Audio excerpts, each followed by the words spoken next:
Labą rytą nutarusiems sekmadienį pradėti su Lietuvos televizija. Šiandien kaimo akademijoje patirtimi, kaip įveikti krizes, dalinsis ūkininkas Eugenijus Paliulis iš Širvintų rajono. Smalsiems ir žingeidiems pasakosime apie taikomojo žemės ūkio mokslo pasiūlymų žemdirbiams.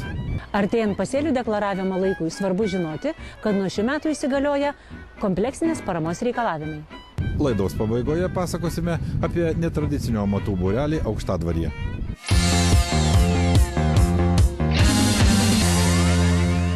Krizė pieno sektoriuje, užtrukusi daugiau kaip metus, jau tikrai baigėsi. Tai patvirtina ne tik Lietuvos žemdirbiai. O kokios sunkmečio įveikimo pamokos, pasidomėsime netrukus.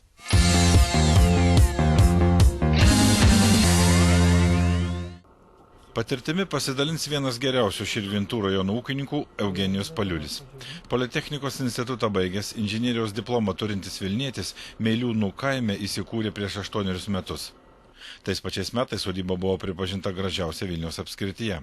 Dairantis po pieno ūkio šeimininko kiemą, jau supranti, kad šeimininkaujama tvarkingai, nuosekliai ir viską apgalvojus. Moderni, nauja 200 vietų karvidės pieno bloko pastatyta 2006-aisiais. Racionaliai pasinaudota europinė parama. Šalto tipo karvidėje buvo numatyta laikyti 75 melžiamas karves, tiek dabar ir yra.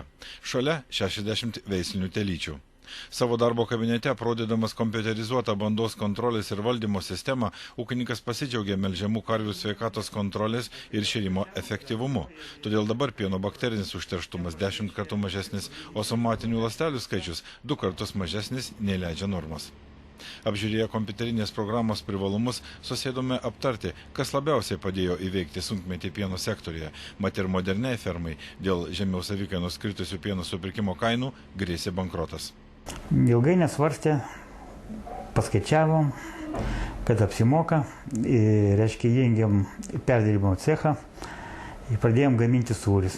Žmona gyvenime nedariusi sūrių, reiškia, pradėjo eksperimentuoti. Gal išėjo ir į naudą, nes net padarėm sūrį, kurie buvo apdovanoti Agrobalte kaip metų gaminys. Ir tai prasidėjo daug darbo, į tą reikalą įsitraukė visa šeima. Aiškiai, ir sūnus, ir dukra, ir Marti, ir visi tas sūrius, reiškia, gaminom ir realizavom. Po to prasiplėtėm, reiškia, pasamdėm sūrininkės, kurios gamina. Ir tokiu būdu tą krizę mes nugalėjom, kaip sakant, iš vienos pusės. Iš kitos pusės pačiai kriziai pieno ūkiai ypatingai padėjo tai kooperacija. Jeigu prisiminsim, kad iki įsteigiant Pienas LT kooperatyvui, pieno supirkėjai siūlydavo 43 centus už 1,5 tonos pieno ir jeigu nepasirašysi, eik su tu pienu kur nori, tai dabar kainos pakilo, jeigu tiekės spauda, iki vokiečių ūkininkų lygio. Tai aš manau, tai jau geriau nereikia. Aišku, yra kita neigiama pusė, tai kad niekas dabar nebenori stoti tą kooperatyvą, todėl kad skaito, kad jau savo padarė, jau pieno kainos pakyla. Bet jeigu kooperatyvos toliau, tai bendrai kooperacija nesivystys, aš manau, kad greitai gali grįžti į tas pradinės vėžės. Kaip ir daugeliui ūkininko moderniam pieno ūkiui įkurti neužteko europinės paramos, prireikė ir banko paskolos. 20 000 litų kiekvieną mėnesį mokama iki šiol ir finansinė našta sunkmečio labiausiai slėgė pieno ūkių šeimininkus. Faktiškai atiduodam iš perdirbimo, pieno perdirbimo. Mes perdirbam apie toną pieno per dieną.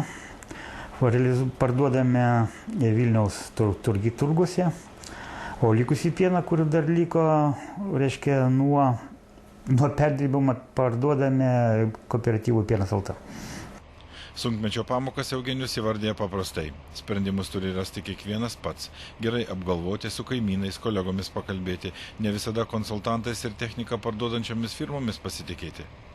Nors didžioji krizė įveikta, tačiau pieno ūkių šeimininkų laukia kitas išbandymas – gerokai pabrangę pašariniai grūdai. Tie pašarai pabrango kažkur tai 60% bendros kainos, bet visų išlaidų kontekste pieno savikaina padidėjo 2–3%. Tai nežymiai. Taip, tai jeigu bendram verslui tai nėra labai didelės, reiškia, kiekis. Bet turint, kad visą laiką yra finansiniai tempimai, ten apyvartinės lėšos, trūkumai visą laiką beveik būna kažkodėl, tai tas grūdų pabrangimas dvigubai gan sunku. Ne vienas ūkininkas sprendžia klausimą, kas geriau, ar daugiau naudoti lėšų šėrimui, kad gauti daugiau pieno, ar sumažinti šėrimą, bet gavus mažiau pieno, reiškia bendras, sakysim, santykis pajamų ir išlaidų bus vienodas, plus mažiau įdėta darbo ir pastangų. Šitą dalyką dar kol kas niekas nenustatė ir turbūt bus gerai apdovanotas, jeigu jisai nustatys formulę. Nes atrodo, kiekvienas įdėtas centas, litas atneša litą 20, bet galutiniai išvada taip nesigauna. Nes prisideda visokių kitų papildomų, reiškia, priaugai išlaidų, darbų visokių ir tas labai neaišku, kiek reikia didinti, reiškia, ir kaip šerti bandą optimaliai. Optimaliai šerti reikia labai gerai galvoti. Didžiąją dalį ūkių reikalingų pašarų šienainį gamina pats ūkio šeimininkas. Moderni pašarų dalinimo technika leidžia taupiai juos naudoti. Neatsitiktinai 2008-aisiais Eugenijaus Paliulio pieno ūkis pripažintas pažangiausiu Vilniaus apskrityje.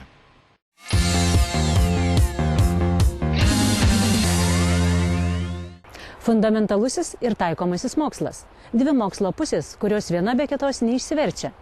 Šiandien laidoje pasakosime apie taikomąjį žemės ūkio mokslą, kuris padeda žemdirbiams greičiau susigaudyti informacijos gausoje ir išspręsti gamyboje kylančias problemas.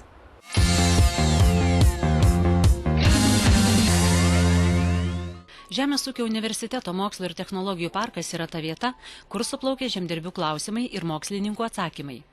Kokiu būdu susivienyje fundamentalusis mokslas ir taikomasis mokslas universitete?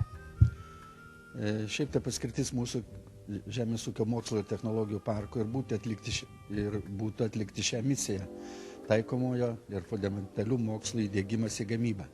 Tas pas mus technologijų parke jau daugiau, kuris egzistuoja daugiau virš 10 metų ir yra vykdoma. Formos tai yra labai įvairios šito įdiegimo mokslo. Tai yra ir kursai, ir seminarai, ir mokymai, ir sakykime, ir pasinaudojant bandymų stoties atliktais tyrimais, ir bandymų stotyje vyksta įvairūs mokymai.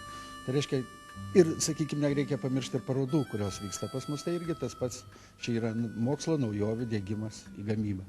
Į technologijų parką ateina žmonės su įvairiausiais pasiūlymais ir ne tik ūkininkai. Pageidavimus yra pateikusios ir kaimo bendruomenės. Turime tikrai nemažai tokių spręstinų klausimų, kur ateina žemdirbiai su savo pasiūlymais, prašo, kaip tos klausimus įspręsti, sakykime, kad ir biodizelino gamyba iš rapsų, sakykime. Viena iš problemų yra dabar, kurios prašo irgi, kaip ją įspręsti, gal mažesnės gamyklas kokias statyti, kaip efektyviau panaudoti. Na, yra ir įvairios kitos. Dabar turim paskutinį pasiūlymą, užklausimą ir gal parodai spėsim padaryti, tai vaistažolių džiovinimo punktus, tokius mobilius punktus norėtumėm pristatyti. Žiemą mokslininkai tyrimus iš laukų perkelia į laboratorijas. Šiuo metu vienas iš svarbesnių tyrimų – augalų atsparumas šalčiams ir sausroms. Išlepinti lengvų žiemų ūkininkai pradėjo sėti šiltesnių kraštų veislės. Pastarųjų metų šaltesnės žiemos ir netipiškos vasaros padarė daug žalos pasėliams, todėl mokslininkai suka galvas, kaip išvengti šalčio ar sausros daromų žalų.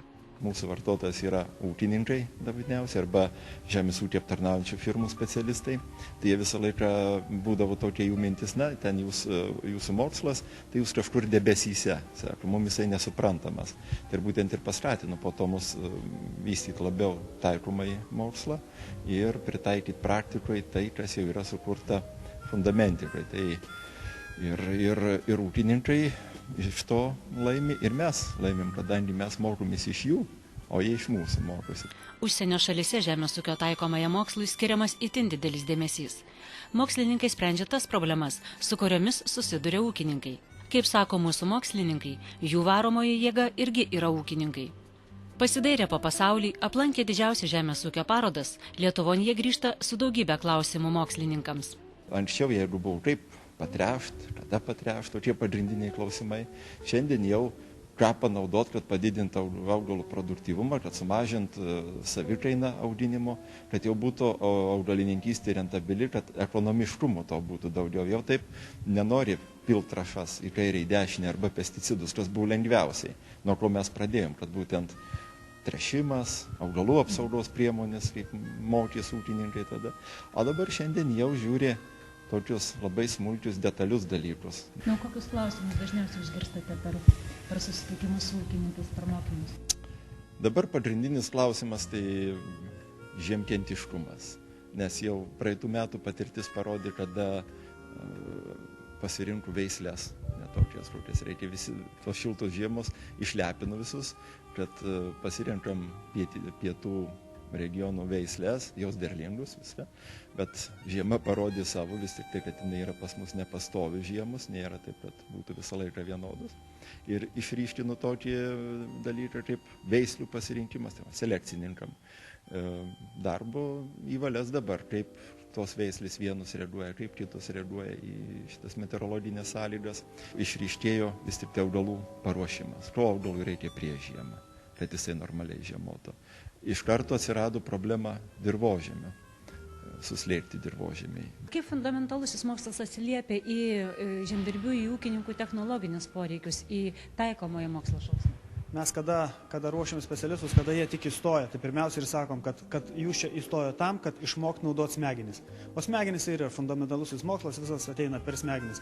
Ir čia kaip pavyzdžių galim pažiūrėti mūsų skelbimų lentoje, kuri turbūt vienintelė yra Lietuvoje, fakultetas vienintelis, kuris turi skelbimų įdarbinimui lentą, tai ir parašyta reikalingas agronomas agrochemikas. Ką tai reiškia? Tai reiškia jo chemijos pagrindai, agrochemijos pagrindai turi būti gilus žinojimas. Jeigu reikalingas sėklininkas, tai vėlgi jam ten genetika, selekcija yra reikalinga tam, kad jis būtų pasiruošęs. Jeigu reikalingas koks nors daržovių auginimo specialistas, tai vėlgi tas pats, jis turi žinoti gerai biologiją, fiziologiją. Jeigu reikia apsaugos specialisto, tai vėlgi tas pats.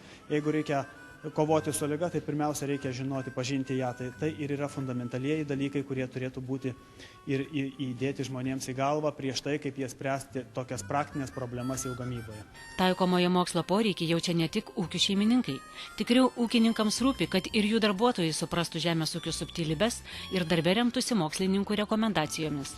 Šiandien skambino vienas ūkininkas, nori atsivežti savo darbuotojus, būtent, kad jiem 2 dienų mokymus apie žemės ūkio problemas išryškinti tokias, nes sako, mes jau pakankamai daug žinom, važinėm po parodas, klausim daug mokymų įvairiausių, bet sako, neužtenka to, kad aš žinau, reikia, kad žinotų ir tas žmogus, kuris tiesiogiai dirba.